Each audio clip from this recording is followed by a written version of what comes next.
نون league اس کی حامی ہے کہ عمران خان کا اور باقی دیگر پی ٹی آئی کے رہنماؤں کا ملٹری کورٹس میں ٹرائل ہو، تو کیا بینگ اے سیاستدان سر آپ اس کی سپورٹ کرتے ہیں؟ آپ کے خیال میں عمران خان یا دیگر سیاستدانوں کا ٹرائل ہونا چاہیے؟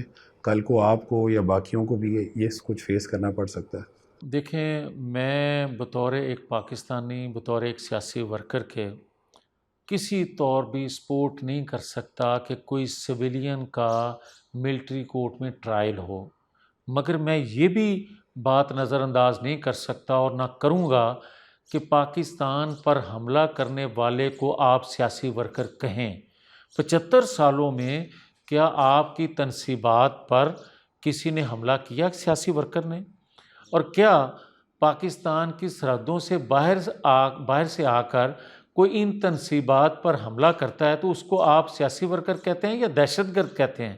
اس کو آپ دہشت گرد کہتے ہیں۔ وہی فعل اگر پاکستان کے اندر سے کوئی کرتا ہے تو اس کو آپ سیاسی ورکر نہیں کہہ سکتے، اس کو بھی آپ دہشت گرد کہیں گے۔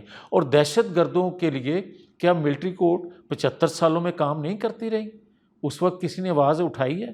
جب سویلین کا پچھلے 4 سالوں میں ملٹری کورٹ میں ٹرائل ہو رہا تھا، کسی نے آواز اٹھائی کہ آج کی عدالتیں جو آج اس کیس کو یا اس ریکویسٹ کو، اس پٹیشن کو دیکھ رہی ہیں، کیا انہوں نے 4 سال اس پہ نظر ڈالی کہ سویلین کا ٹرائل ملٹری کورٹ میں نہیں ہونا چاہیے؟ مگر اگر کوئی دہشت گرد پاکستان کی تنصیبات پر حملہ کرتا ہے تو اس کو دیکھا جائے۔ میں تو نہیں سمجھتا کہ یہ سیاسی ورکر ہیں، اور نہ سیاسی ورکر کبھی پیٹرول بم پھینکتا ہے قانون نافذ کرنے والے اداروں پہ، نہ گلیلوں سے حملے کرتے ہیں، نہ بندوق سے کوئی وار کرتا ہے۔